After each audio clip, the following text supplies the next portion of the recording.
स्वागत है आप सभी का आपके अपने YouTube चैनल अभ्यास क्लासेस बाय आरके पे।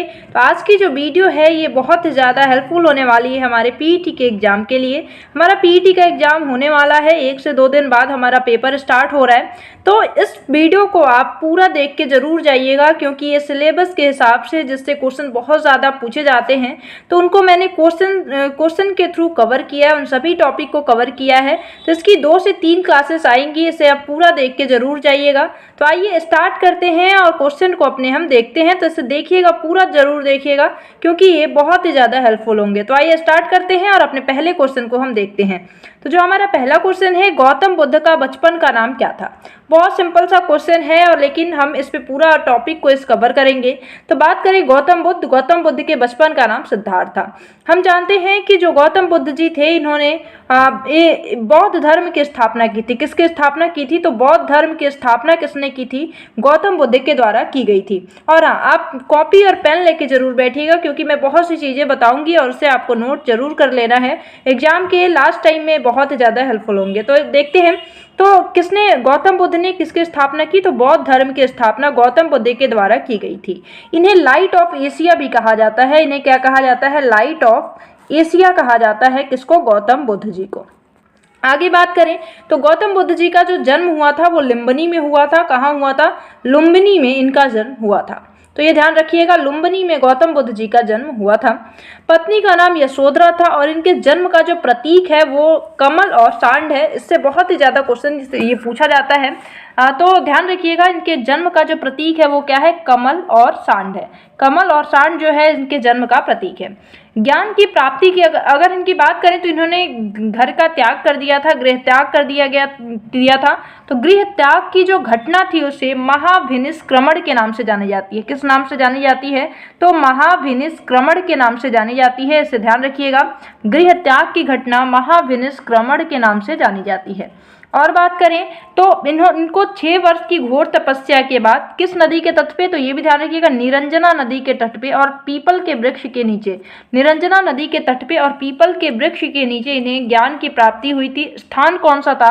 बोध गया में इन्हें ज्ञान की प्राप्ति हुई थी। ये बहुत इंपॉर्टेंट है, ध्यान रखिएगा, बोध गया में ज्ञान की प्राप्ति इन्हें हुई थी। इन्होंने जो अपना पहला उपदेश था वो कहाँ दिया था? सारनाथ में दिया था। सारनाथ में इन्होंने अपना पहला उपदेश दिया था, और इस घटना को धर्म चक्र प्रवर्तन के नाम से जानते हैं। किस नाम से जानते हैं? धर्म चक्र प्रवर्तन के नाम से जानते हैं। तो ये ध्यान रखना है, धर्म चक्र प्रवर्तन के नाम से जानते हैं। इन्होंने जो अपना उपदेश दिया वो किस भाषा में दिया? तो पाली भाषा में दिया। ये भी ध्यान रखिएगा, इन्होंने अपना उपदेश पाली भाषा में दिया था। अब बात करें तो बौद्ध धर्म में जो त्रिपिटक हैं वो कौन कौन से हैं? तो त्रिपिटक, इससे क्वेश्चन पूछता है। तो त्रिपिटक जो है ये कौन कौन से हैं? ध्यान रखिएगा, विनय पिटक और सूत्र पिटक और अभिदम्भ पिटक। तो ये ध्यान रखिएगा, ये 3 पिटक हैं बौद्ध धर्म के। आगे बात करें हम तो इनकी जो बुद्ध धर्म की बात करें तो बुद्ध धर्म आत्मा की मान्यता इसमें नहीं थी। ये बहुत इंपॉर्टेंट है, बुद्ध धर्म में आत्मा की मान्यता नहीं थी, लेकिन पुनर्जन्म की मान्यता इसमें थी। पुनर्जन्म की मान्यता बौद्ध धर्म में थी। ध्यान रखिएगा, इसके जस्ट विपरीत जो जैन धर्म था, जैन धर्म में बौद्ध आत्मा की मान्यता थी और पुनर्जन्म की भी मान्यता थी। तो इसे ध्यान रखिएगा, लेकिन बौद्ध धर्म में आत्मा की मान्यता नहीं थी। ये बहुत इंपॉर्टेंट है, इससे क्वेश्चन पूछता है। त्रिरत्न कौन कौन से हैं बौद्ध धर्म के? तो बुद्ध, धम्म एवं संघ जो हैं ये त्रिरत्न है बौद्ध धर्म के। इसे ध्यान रखिएगा, त्रिरत्न कौन कौन से हैं? तो बुद्ध, धम्म और संघ। थोड़ी सी क्लास लंबी हो सकती है, क्योंकि हम टॉपिक को भी साथ में कवर कर रहे हैं, तो इसलिए थोड़ा सा पेशेंस बनाए रखिएगा। तो बुद्ध, धम्म और जो संघ है ये क्या है? त्रिरत्न है बौद्ध धर्म के। अब बहुत इंपॉर्टेंट चीज की क्वेश्चन पूछा जाता है, इससे क्वेश्चन पूछा जाता है कि संगीतियाँ कौन कौन सी हुई थी। तो ध्यान रखिएगा, बौद्ध धर्म की जो संगीतियाँ हुई थी, 4 संगीति हुई थी। संगीति या सभाएं बोल सकते हैं आप इसे, संगीति या सभाएं 4 हुई थी। और इससे क्वेश्चन क्या पूछता है कि ये कब और किसके टाइम पे हुई थी। तो पहली जो हुई थी वो हुई थी अजात शत्रु के समय पे। कब हुई थी? अजात शत्रु के समय पे पहली बौद्ध संगीति हुई थी। दूसरी जो हुई थी वो काला शोक के समय पे हुई थी। ये भी ध्यान रखिएगा, ये क्वेश्चन पूछते हैं, कहाँ हुई थी? काला शोक के समय पे हुई थी। तीसरी जो हुई थी वो अशोक के समय, मौर्य वंश के दूसरे शासक अशोक के समय पे हुई थी। सॉरी, दूसरे नहीं, तीसरे शासक अशोक के समय में हुई थी। और चौथी जो हुई थी वो कब हुई थी? कनिष्क के समय हुई थी। तो ये ध्यान रखिएगा, ये सारे क्या है? बौद्ध सभाएं थी, जो कि 4 बौद्ध सभाएं आयोजित की गई थी। अजातशत्रु के समय पे पहली, दूसरी कालाशोक के समय में। अच्छा, ये भी ध्यान रखिएगा, पहली जो हुई थी वो राजगृह में हुई थी, दूसरी जो हुई थी वो वैशाली में हुई थी, तीसरी जो हुई थी वो पाटलिपुत्र में हुई थी, और चौथी जो हुई थी कुंडलवन में हुई थी। तो ये स्थान है, इनको भी नाम याद रखिएगा। ये उस टाइम पे किसका शासन था उसके बारे में बताया गया है। तो आई होप कि आपको पहले क्वेश्चन में बहुत सी चीज़ें मिली होंगी। आइए दूसरा क्वेश्चन हम देखते हैं। दूसरा हमारा क्वेश्चन है, भगवान बुद्ध को ज्ञान की प्राप्ति कहाँ हुई थी? हम सब कुछ कवर कर चुके हैं। बोधगया में इन्हें ज्ञान की प्राप्ति हुई, निरंजना नदी के तट पे पीपल के वृक्ष के नीचे। अगला क्वेश्चन देखते हैं, आर्य समाज की स्थापना किसने की थी? आर्य समाज की स्थापना की अगर बात करें तो आर्य समाज की स्थापना स्वामी दयानंद सरस्वती जी के द्वारा की गई थी। ध्यान रखिएगा, स्वामी दयानंद सरस्वती जी के द्वारा आर्य समाज की स्थापना की गई थी। अब थोड़ा सा इसके बारे में हम डिटेल में बात करते हैं। आर्य समाज की स्थापना स्वामी दयानंद सरस्वती के द्वारा 1875 ईस्वी में बम्बई में की गई थी। कहाँ की गई थी? बम्बई में इसकी स्थापना की गई थी। इनका जो बचपन का नाम था वो मूल शंकर था। मूल शंकर इनके बचपन का नाम है। ध्यान रखिएगा, मूल शंकर क्या है? इनके बचपन का नाम है। और आगे बात करें तो वेदों की ओर लौटो नारा जो दिया गया था, इन्हीं के द्वारा दिया गया था। स्वामी दयानंद सरस्वती जी के द्वारा वेदों की ओर लौटो नारा किसने दिया था? इन्होंने ही दिया था। शुद्धि आंदोलन इन्हीं के द्वारा चलाया गया था। ये भी ध्यान रखिएगा, शुद्धि आंदोलन जो था ये किसके द्वारा चलाया गया था? इन्हीं के द्वारा चलाया गया था। इनकी जो प्रमुख रचनाएं हैं वो कौन कौन सी हैं? तो सत्यार्थ प्रकाश और पाखंड खंडन जो है ये इनकी रचनाएं हैं, प्रमुख रचनाएं हैं। सत्यार्थ प्रकाश, ये क्वेश्चन बहुत पूछा जाता है। सत्यार्थ प्रकाश और पाखंड खंडन जो रचना है वो किसकी है? स्वामी दयानंद सरस्वती जी की है। आइए अब अपने अगले क्वेश्चन की ओर बढ़ते हैं, और अगला क्वेश्चन है हमारा, ब्रह्म समाज की स्थापना किसके द्वारा की गई थी? तो बात करें इस क्वेश्चन की तो ब्रह्म समाज की स्थापना राजा राममोहन राय जी के द्वारा की गई थी। और कब की गई थी? ये जरूर ध्यान रखिएगा, 20 अगस्त 1828 को। 20 अगस्त 1828 को ब्रह्म समाज की स्थापना की गई थी। और कुछ बात करें तो इनके द्वारा और भी चीज़ों की बहुत सी चीज़ें थी जिनकी स्थापना की गई थी। तो इसे ध्यान रखिएगा, ब्रह्म समाज की स्थापना और आत्मीय सभा की स्थापना भी इनके द्वारा की गई थी। आत्मीय सभा की स्थापना राजा राम मोहन राय के द्वारा ही की गई थी। कब की गई थी? 1815 में की गई थी। 1815 में की गई थी। और कौन सा? वेदांत कॉलेज, ये भी क्वेश्चन बहुत पूछा जाता है। वेदांत कॉलेज की स्थापना किसके द्वारा की गई थी? तो इन्हीं के द्वारा 1825 में की गई थी। ये बहुत इंपॉर्टेंट है। आत्मीय सभा, वेदांत कॉलेज और ब्रह्म समाज की स्थापना राजा राममोहन राय जी के द्वारा की गई थी। सुभाष चंद्र बोस जी ने इन्हें युग दूत की उपाधि दी थी। युग दूत की उपाधि से सम्मानित किया था। किसने? सुभाष चंद्र बोस जी ने युग दूत। तो ये ध्यान रखिएगा। और भी एक क्वेश्चन है, आपको कमेंट सेक्शन में बताना है कि महात्मा गांधी जी को राष्ट्रपिता की उपाधि किसने दी थी? किसने इससे सम्मानित किया था? अगला क्वेश्चन देखते हैं, स्वामी दयानंद सरस्वती का मूल नाम। तो हम इसको प्रीवियस क्वेश्चन में देख चुके हैं। मूल शंकर। दयानंद सरस्वती जी का जो मूल नाम था वो क्या था? मूल शंकर था। वेदों की ओर लौटो का नारा दयानंद सरस्वती जी ने दिया था। ये सब कुछ हम दूसरे क्वेश्चन में देख चुके हैं। तो अगला हमारा क्वेश्चन क्या है? अगला हमारा क्वेश्चन है कि रामकृष्ण मिशन की स्थापना किसने की थी? तो रामकृष्ण मिशन की स्थापना स्वामी विवेकानंद जी के द्वारा की गई थी। तो ध्यान रखिएगा, स्वामी विवेकानंद जी के द्वारा रामकृष्ण मिशन की स्थापना की गई थी। इनका जो मूल नाम था वो नरेंद्रनाथ था। ये भी ध्यान रखिएगा, नरेंद्रनाथ किसका नाम था? तो स्वामी विवेकानंद जी का नाम क्या था? नरेंद्रनाथ था। इन्होंने एक बहुत इंपॉर्टेंट है, इन्होंने शिकागो में धर्म सम्मेलन, जो विश्व धर्म सम्मेलन हुआ उसमें भारत का इन्होंने नेतृत्व किया था। 1893 ईस्वी में एक अमेरिका के शिकागो शहर में विश्व धर्म सम्मेलन हुआ, जिसमें कि भारत का नेतृत्व किसने किया था? स्वामी विवेकानंद जी के द्वारा किया गया था। अगला अपना क्वेश्चन देखते हैं, जो कि बहुत इंपॉर्टेंट है। इसमें बहुत सी चीजें हमारी कवर होने वाली हैं। हमारा क्वेश्चन है, भारत की मुख्य भूमि का दक्षिणतम किनारा कौन सा है? तो उसका हमारे भारत की मुख्य भूमि पूछा गया है। मुख्य भूमि, तो मुख्य भूमि का दक्षिणतम किनारा क्या है? कन्याकुमारी है। अब आइए देखते हैं अपने भारत के मैप को। तो इसमें हमें बहुत सी चीज़ें क्लियर होने वाली हैं, देख सकते हैं आप। अगर बात करें कि भारत का उत्तरी किनारा कौन सा है, तो इंदिरा कौल है। जो उत्तरी किनारा है, उत्तरी पॉइंट है, वो क्या है? भारत का इंदिरा कौल है। अगर बात करें पूर्वी किनारा का, तो पूर्वी किनारा किबुथु नामक गांव है, जो कि अरुणाचल प्रदेश में पड़ता है। अगला अगर बात करें पश्चिमी पॉइंट क्या है हमारे भारत का, पश्चिमी पॉइंट है गुहार मोती है। गुहार मोती पश्चिमी भाग है। अब बात करें दक्षिणी का, तो एक चीज क्वेश्चन क्या पूछा गया है, मुख्य भूमि का। अगर मुख्य भूमि का पूछता है तो दक्षिणी किनारा जो है वो कन्याकुमारी है। क्या है, इधर पड़ता है कन्याकुमारी, ये मुख्य भूमि का दक्षिणी किनारा है। लेकिन अगर भारत की बात करें तो भारत का मुख्य दक्षिणी किनारा क्या है, इंदिरा पॉइंट है। इंदिरा पॉइंट कहाँ है, इंदिरा पॉइंट अंडमान निकोबार के पास है, जो कि भारत का क्या है, सबसे दक्षिणतम बिंदु है। अब कुछ और भी बात कर लेते हैं मैप को देख के। मैप में अगर हम विस्तार पूछें भारत का, तो भारत का विस्तार पश्चिम से पूर्व की ओर जो विस्तार है 68 डिग्री 60 मिनट से लेकर के 97 डिग्री 25 मिनट तक का है। अगर बात करें उत्तर से दक्षिण विस्तार जो है भारत का, वो 37 डिग्री 6 मिनट से लेकर के 8 डिग्री 4 मिनट तक है। तो ये आपको ध्यान रखना है। और उत्तर से अगर बात करें हम, उत्तर से दक्षिण की जो लंबाई है वो 3214 किलोमीटर की दूरी है ये। और अगर बात करें गुहार मोती से लेकर की विथु, मतलब कि जो हमारे पश्चिम से पूर्व तक की दूरी है भारत की, वो कितनी है, 2933 किलोमीटर है। तो इसे ध्यान रखना है। भारत के बीचों बीच से जो रेखा गुजरती है वो कर्क रेखा गुजरती है। भारत का जो क्षेत्रफल है उसे आप देख सकते हैं, 32,87,263 वर्ग किलोमीटर जो है भारत का कुल क्षेत्रफल है।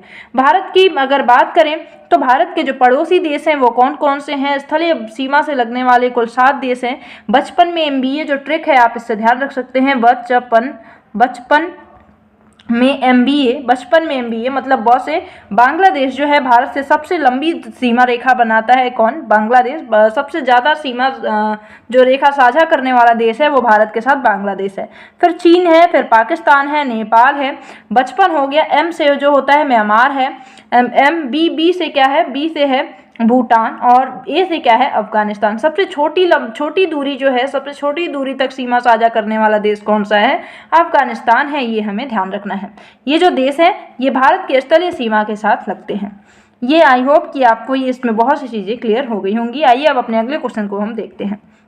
अगला हमारा क्वेश्चन है, भारत में सबसे पहले सूर्य किस राज्य में निकलता है। तो भारत में सबसे पहले जो सूर्य है वो अरुणाचल प्रदेश राज्य में निकलता है। ध्यान रखना है, अरुणाचल प्रदेश में निकलता है। नेक्स्ट हमारा क्वेश्चन है, इंसुलिन का प्रयोग किस बीमारी के उपचार में किया जाता है। तो डायबिटीज या मधुमेह नाम से जिसे जानते हैं, इस बीमारी के इलाज में इंसुलिन का प्रयोग किया जाता है। हम थोड़ी सी बात करें तो इंसुलिन जो है हमारे शरीर में निकलने वाला, शरीर में सिक्रीट होने वाला एक हार्मोन है। इसका काम क्या होता है, ग्लूकोज की मात्रा का नियंत्रण करना। जब हम कोई भी चीज़ खाते हैं तो वो अंततः ग्लूकोज में बदल जाता है। और जो ग्लूकोज मुख्य कार्बोहाइड्रेट है हमारे शरीर का, ग्लूकोज जब इसको ऑक्सीजन मिलता है तो ये किस में टूट जाता है, ATP का निर्माण करता है। ATP मतलब ऊर्जा का निर्माण करता है।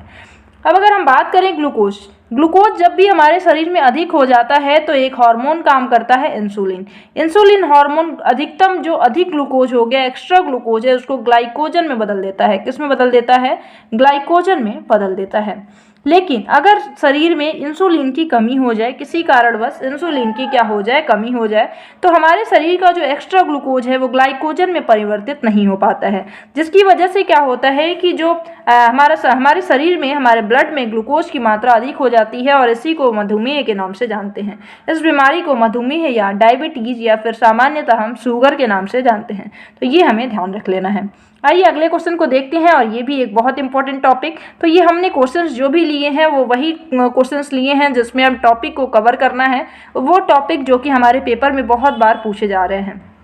तो देखते हैं, हमारा क्वेश्चन है, बिहू किस राज्य का प्रसिद्ध त्यौहार है। तो पहली बात तो ध्यान रखिए, बिहू जो है ये आसाम का बहुत ही प्रसिद्ध त्यौहार है। अब आपको नोट करना है कि जितने भी इम्पोर्टेंट त्यौहार हैं भारत में किस किस राज्य में मनाए जाते हैं, ये आपको फटाफट नोट कर लेना है। आसाम में बिहू। आगे अगर बात करें तो हॉर्नबिल फेस्टिवल कहाँ का है, तो नागालैंड में मनाया जाता है। हॉर्नबिल फेस्टिवल कहाँ का है, नागालैंड। नेक्स्ट बात करें मरु महोत्सव जो है जैसलमेर राजस्थान में मनाया जाता है। आगे बात करें खजुराहो नृत्य समारोह जो कि मध्य प्रदेश में मनाया जाता है। कंचोत महोत्सव जो है ये जम्मू कश्मीर का एक बहुत ही इम्पोर्टेंट त्यौहार है। बात करें मुखौटा डांस जो है लद्दाख का है। लोसर जो है लद्दाख का है, ये बहुत इंपॉर्टेंट है, तिब्बती बौद्ध धर्म का ये एक त्यौहार है।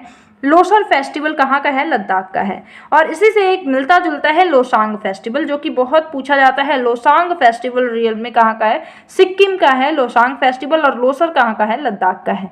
तो ये इंपॉर्टेंट है, इसे आपको ध्यान रखना है। और भी कुछ है जिसमें कन्फ्यूजन होता है, जैसे कि हरेला फेस्टिवल जो है वो उत्तराखंड का है, हरेला उत्तराखंड, और हरेली कहाँ का है? छत्तीसगढ़ का है। हरेली कहाँ का है? छत्तीसगढ़ का है। बिहू आपको पता ही चल गया, आसाम का है।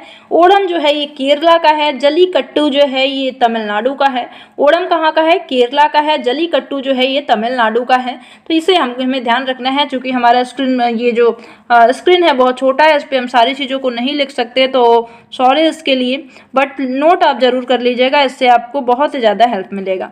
तो हॉर्नबिल जो है ये कहाँ का है? ये ध्यान रखना है, नागालैंड का है। तो आइए देखते हैं अपने हम अगले क्वेश्चन को। अगला क्वेश्चन जो है हमारा, विटामिन, कौन सा विटामिन आंवले में प्रचुर मात्रा में मिलता है? तो विटामिन सी जो है ये आंवले में प्रचुर मात्रा में पाया जाता है। तो आइए बात करते हैं विटामिन के बारे में। विटामिन की बात करें तो इसकी खोज जो थी वो फंक के द्वारा की गई थी 1911 में। 1911 में इसकी खोज की गई थी फंक के द्वारा। आगे अगर बात करें तो विटामिन को दो भागों में बांटा गया है। एक होता है जल में घुलनशील विटामिन, जल में घुलनशील, और दूसरा है वसा में घुलनशील। जल में घुलनशील जो विटामिन है वो कौन कौन से हैं? बी और सी जो है ये जल में घुलनशील विटामिन है। और वसा में घुलनशील कौन कौन से हैं? ए, डी और ई और के। ए, डी, ई के जो हैं ये वसा में घुलनशील विटामिन है। आगे अगर हम बात करें तो इनके नाम की, नाम से बहुत इंपॉर्टेंट क्वेश्चन बनते हैं। तो नाम जो है कौन कौन से बनते हैं ध्यान रखिएगा। एक ट्रिक है, रथ एक टाफी, रथ एक टाफी, रथ एक मिनट, रथ एक टॉफी, ये ट्रिक है, इसे ध्यान रखिएगा। रॉ से जो है ए, बी, सी, डी, ई और के, ये सभी विटामिन हो गए। और इनका नाम देख लेते हैं। रॉ से ए का जो है विटामिन ए का जो नाम है रॉ से रेटिनॉल है, ध्यान रखिएगा, रॉ से रेटिनॉल है।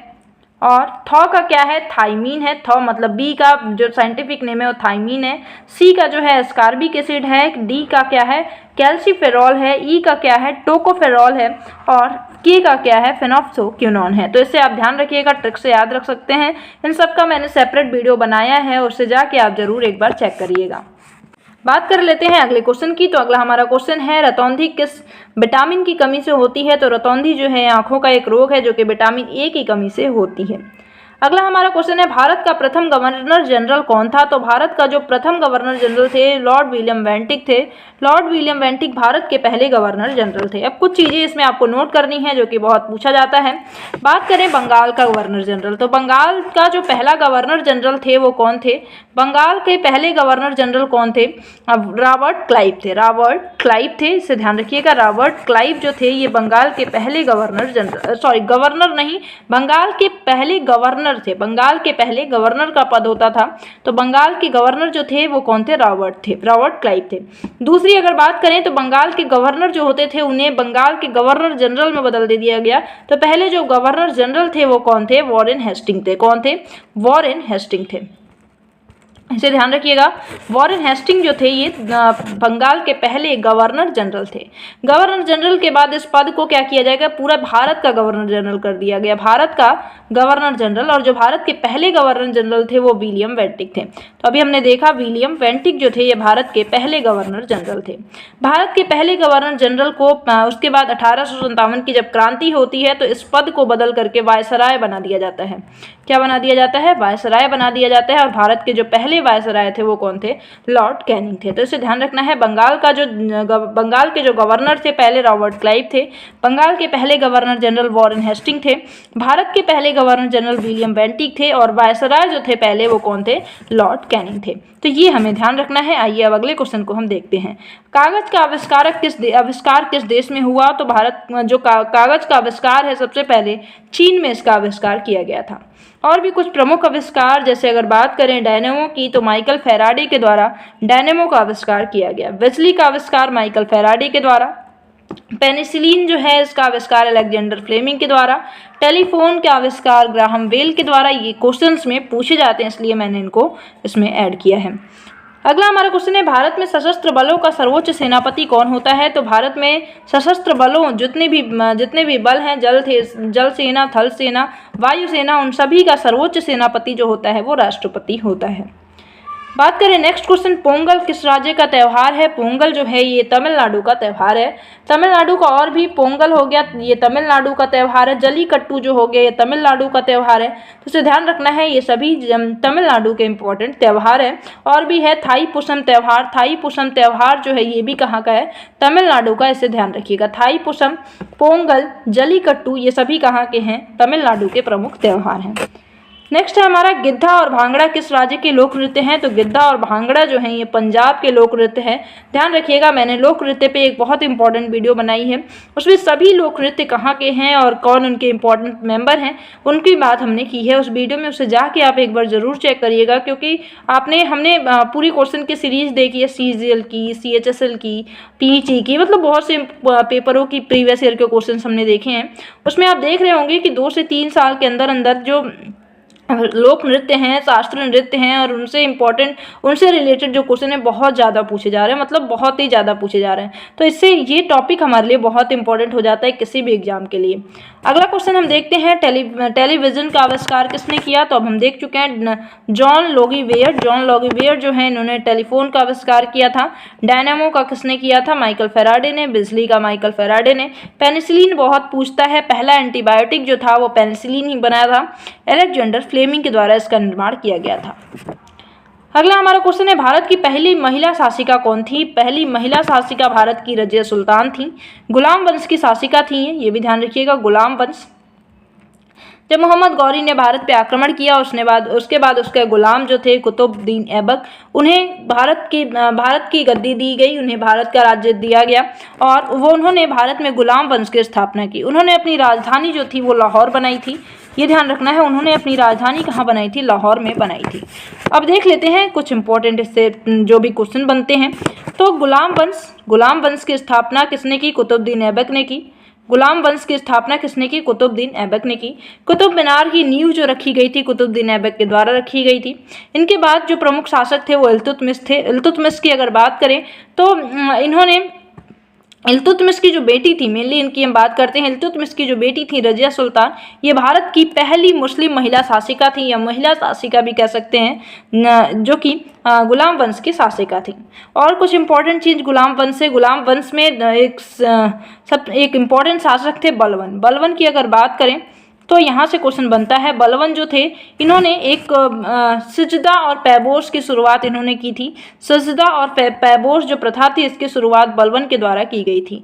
नवरोज फेस्टिवल, नवरोज त्यौहार जो है, नवरोज त्यौहार की शुरुआत भी बलवन के द्वारा की गई थी। तो इसे ध्यान रखना है, बलवन के द्वारा नवरोज फेस्टिवल का, नवरोज जो त्यौहार था इसकी शुरुआत, नवरोज उत्सव का शुरुआत की गई थी।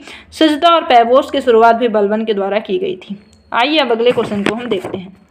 अगला हमारा क्वेश्चन क्या है, मछली किसकी सहायता से सांस लेती है? तो मछली जो है गलफड़ों की सहायता से सांस लेती है। अगला हमारा, इंकलाब जिंदाबाद का नारा किसने दिया था? तो इंकलाब जिंदाबाद का नारा भगत सिंह के द्वारा दिया गया था।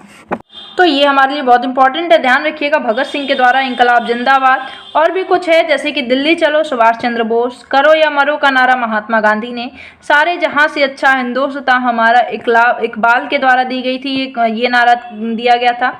और अगर पूछा जाता है जनगण मन किसने लिखा था? रविन्द्रनाथ टैगोर जी के द्वारा। वंदे मातरम बंकिम चंद्र चटर्जी जी के द्वारा, बंकिम चट्टोपाध्याय जी के द्वारा। और भी कुछ है जैसे एक और पूछा जाता है कि क्रांति की तलवार में धार वैचारिक पत्थर पर रगड़ने से ही आती है, भगत सिंह के द्वारा ही कहा गया था। और ये बहुत इंपॉर्टेंट है, क्वेश्चन में बहुत बार बना है कि क्रांति की तलवार में धार वैचारिक पत्थर पर रगड़ने से ही आती है, भगत सिंह के द्वारा ये कहा गया था। और भी कुछ है जैसे कि और भी इम्पोर्टेंट, मेरे सिर पर लाठी का एक प्रहार अंग्रेजी शासन के ताबूत की कील साबित होगा, ये लाला लाजपत राय जी के द्वारा कही गई थी। और ये क्वेश्चन में पूछे गए हैं, इसलिए मैं इसे यहाँ पे ऐड कर रही हूँ, तो इसे आप ध्यान रखिएगा। बात करते हैं जलियांवाला बाग हत्याकांड, बहुत इंपॉर्टेंट, 1919 में जलियांवाला बाग हत्याकांड होता है अमृतसर में। इसकी अगर बात करें तो डेट याद रखना है, डेट जो थी 13 अप्रैल 1919 को जलियांवाला बाग हत्याकांड होता है। ये जो है ये घटना होती क्या है कि डॉक्टर सतपाल और सैफुद्दीन किचलू जो थे, इनकी गिरफ्तारी के विरोध में एक जनसभा थी। जनसभा शांतिपूर्ण लोग विरोध कर रहे थे और इसमें शांतिपूर्ण विरोध नहीं, सभा हो रही थी और उस पर एक जनरल डायर जो था उसने अंधाधुंध गोलियां बरसा दी और सरकारी रिपोर्ट ऐसा बोलती थी कि 379 व्यक्ति इसमें मारे गए थे, लेकिन कांग्रेस समिति जो बनाई गई थी उसके अनुसार 1000 लोग इसमें मारे गए थे। तो ध्यान रखना 1000 लोग इसमें मारे गए थे। आइए अगले क्वेश्चन को हम देखते हैं। अगला हमारा क्वेश्चन है 1939 में कांग्रेस छोड़ने के बाद सुभाष चंद्र बोस ने किस दल की स्थापना की? तो फॉरवर्ड ब्लॉक की स्थापना सुभाष चंद्र बोस ने की थी कांग्रेस छोड़ने के बाद। अब आपको कमेंट सेक्शन में बताना है कि कांग्रेस के हरिपुरा अधिवेशन की अध्यक्षता किसने की थी, ये आपको बताना है। नेक्स्ट हमारा है पंजाब केसरी किसे कहा जाता था? तो लाला लाजपत राय जी को पंजाब केसरी की उपाधि दी गई थी। तो ध्यान रखना है लाला लाजपत राय जी को पंजाब केसरी की उपाधि दी गई थी। केसर ए हिंद की उपाधि महात्मा गांधी जी को दी गई थी प्रथम विश्व युद्ध में उन्होंने अंग्रेजों का सहयोग करने के लिए। लेकिन जब जलियांवाला बाग हत्याकांड होता है तो गांधी जी के द्वारा केसर ए हिंद की उपाधि वापस कर दी जाती है। तो इसे ध्यान रखना है, लाला लाजपत राय को किसकी उपाधि दी गई थी? पंजाब केसरी के नाम से जाना जाता है। नेक्स्ट हमारा क्वेश्चन है सांडर्स की हत्या किसने की थी? भगत सिंह के द्वारा सांडर्स की हत्या की गई थी। नेक्स्ट है हमारा 1857 के विद्रोह में किसने अपना बलिदान सबसे पहले दिया था? तो ध्यान रखना है 1857 का जो विद्रोह हुआ इसमें सबसे पहले जो विद्रोह किया था मंगल पांडे जी ने किया था। इन्होंने जो गन थी उसमें कारतूस और जो गोली थी उसमें कारतूस और सूअर की चर्बी लगे होने की अफवाह फैली और इसका विरोध मंगल पांडे ने किया था और इन्हें फांसी की सजा दे दी गई थी। तो ध्यान रखना है 1857 के विद्रोह में अपना सबसे पहला बलिदान मंगल पांडे जी ने दिया था। नेक्स्ट अपना क्वेश्चन है कि भारत की पहली महिला राज्यपाल कौन थी? भारत की पहली महिला राज्यपाल जो थी वो सरोजिनी नायडू जी थी। भारत की पहली महिला राज्यपाल जो थी सरोजिनी नायडू थी। और कांग्रेस का पहली भारतीय महिला जो थी जो इसने कांग्रेस के अधिवेशनों की अध्यक्षता की वो सरोजिनी नायडू जी थी। भारतीय महिला ध्यान रखिएगा, लेकिन अगर पहली महिला पूछता है तो एनी बेसेंट थी। एनी बेसेंट पहली महिला थी जिन्होंने भारतीय राष्ट्रीय कांग्रेस की अध्यक्षता की थी और पहली भारतीय महिला थी सरोजिनी नायडू जी, इसे भी ध्यान रखिएगा। नेक्स्ट हमारा क्वेश्चन है माउंट एवरेस्ट पर 2 बार चढ़ने वाली महिला कौन थी? तो संतोष यादव जो थी ये एवरेस्ट पे चढ़ने वाली 2 बार चढ़ने वाली पहली महिला थी।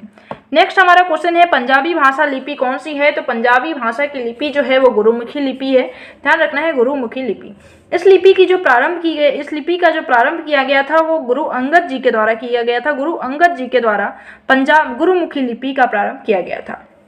गुरु अर्जुन ये कुछ इंपॉर्टेंट क्वेश्चन जो कि पूछे जाते हैं। हरबंदर साहब जो जलाशय है अमृतसर में उसका निर्माण गुरु अर्जुन के द्वारा किया गया था।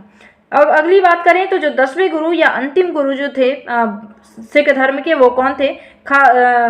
गुरु गोविंद सिंह जी। कौन थे? गुरु गोविंद सिंह थी जिन्होंने खालसा पंथ की स्थापना की थी। किसकी स्थापना की? खालसा पंथ की स्थापना किसने की थी? गुरु गोविंद सिंह ने की थी। तो इसे भी आपको ध्यान रखना है। अगला हमारा क्वेश्चन है वास्को डी गामा भारत कब आया? वास्को डी गामा ने एक समुद्री मार्ग की खोज की भारत आने की।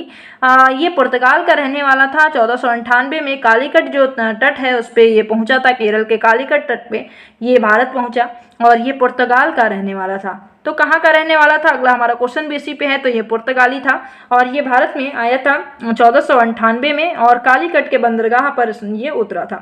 इस पुर्तगालियों की अगर बात करें तो पुर्तगालियों ने भारत में सबसे अपनी पहली व्यापारिक कोठी जो थी वो कोचीन में स्थापित की। कहाँ स्थापित की? तो कोचीन में स्थापित की गई थी। अब बात करें कि जो विदेशी थे वो भारत में किस क्रम से आए? जो विदेशी ईस्ट इंडिया कंपनियां थी वो किस क्रम में भारत में आई? जैसे आप ध्यान रखिएगा, बहुत इंपॉर्टेंट क्वेश्चन इससे बनता है। तो सबसे पहले अगर बात करें तो इसका ट्रिक मैंने बताई है कि पुत्र अड़ा डैड फंसा। पुत्र अड़ा डैड फंसा। पुत्र मतलब पू से पुर्तगाली, उसके बाद आए अंग्रेजी ईस्ट इंडिया कंपनी। अंग्रेजी ईस्ट इंडिया कंपनी के बाद कौन आए? डच ईस्ट इंडिया कंपनी आए। डच के बाद कौन आए? डेनिश आए। डेनिश ईस्ट इंडिया कंपनी आई। उसके बाद आए फ्रांसीसी आए। फ्रांसीसी के बाद स्वीडिश आए। तो ये इंपॉर्टेंट है, इसे ध्यान रखिएगा। स्वीडिश ईस्ट इंडिया कंपनी सबसे लास्ट में आई थी। आइए अगले क्वेश्चन को देखते हैं। अब हमारा अगला क्वेश्चन है हमारा हवा महल कहाँ पर स्थित है? हवा महल जो है जयपुर राजस्थान में स्थित है। ध्यान रखना है हवा महल कहाँ है? जयपुर राजस्थान में स्थित है। और आपको कमेंट सेक्शन में बताना है कि इसका निर्माण किसके द्वारा कराया गया था, क्योंकि मैंने ये बहुत बार क्वेश्चन में बताया है। अगला हमारा क्वेश्चन है सिख धर्म का संस्थापक किस सिख गुरु को माना जाता है? तो गुरु नानक जी जो थे ये इन्होंने सिख धर्म की स्थापना की थी। अगला हमारा क्वेश्चन है सिखों का प्रमुख त्यौहार कौन सा होता है। तो सिखों का जो प्रमुख त्यौहार है वो बैसाखी है, इंपॉर्टेंट है, याद रखिएगा। अगला हमारा क्वेश्चन है लौह पुरुष किस महापुरुष को कहा जाता है। तो लौह पुरुष सरदार पटेल जी को कहा जाता है और इन्होंने बरदौली जो सत्याग्रह है वो सरदार पटेल जी से संबंधित है, इसे ध्यान रखिएगा, क्वेश्चन में पूछा जाता है। बरदौली सत्याग्रह सरदार पटेल जी से संबंधित है। अगला हमारा क्वेश्चन है नेताजी किस महापुरुष को कहा जाता है। तो सुभाष चंद्र बोस जी को नेताजी के नाम से जाना जाता है। अगला हमारा क्वेश्चन है दिल्ली स्थित लाल बहादुर शास्त्री की समाधि को का क्या नाम है। तो विजय घाट, जो कि दिल्ली में स्थित है और ये लाल बहादुर शास्त्री जी की समाधि है। अब अगर एक चीज और आपको कमेंट सेक्शन में बताना है कि महात्मा गांधी की समाधि का क्या नाम है। अगला हमारा क्वेश्चन है महाभारत के रचयिता कौन है। तो महाभारत के रचयिता महर्षि वेद व्यास। रामायण की रचयिता कौन है। तो वाल्मीकि जी रामायण के रचयिता हैं। और अगर बात करें तो जो रामचरितमानस है उसके रचयिता कौन है। तुलसीदास जी हैं। अब कुछ ऐसी रचनाओं को देख लेते हैं जिनसे क्वेश्चन बनता है, जैसे इंडिया डिवाइडेड। इंडिया डिवाइडेड किसकी रचना है। तो ध्यान रखिएगा डॉक्टर राजेंद्र प्रसाद जी की रचना है इंडिया डिवाइडेड। और अगर बात करें तो सोजे वतन प्रेमचंद्र जी की रचना है। सोजे वतन, कर्मभूमि, रंगभूमि, गोदान, गबन, निर्मला, कर्मभूमि, ये सभी रचनाएं किसकी है। प्रेमचंद्र जी की है। और जो क्वेश्चन बनता है हिस्ट्री जो है डिस्कवरी ऑफ इंडिया जो है जवाहरलाल नेहरू जी की है, इससे क्वेश्चन बनता है, इसे ध्यान रखिएगा। इंडियन स्ट्रगल, जिससे क्वेश्चन बहुत बनता है, इंडियन स्ट्रगल जो है इसकी रचना सुभाष चंद्र बोस जी ने की थी। भारत दुर्दशा भारतेंदु हरिश्चंद्र जी की है। और भी कुछ है जैसे कि महात्मा गांधी की रचनाओं को पूछा जाता है। महात्मा गांधी जी की रचना है यंग इंडिया, हरिजन, नवजीवन, हिंद स्वराज, ये सारी रचनाएं जो है माई एक्सपेरिमेंट विद ट्रुथ, इसे बहुत अच्छे से ध्यान रखिएगा। माई एक्सपेरिमेंट विद ट्रुथ जो है महात्मा गांधी की रचना है, ये बहुत इंपॉर्टेंट है। माई एक्सपेरिमेंट विद ट्रुथ किसकी है। महात्मा गांधी जी की है।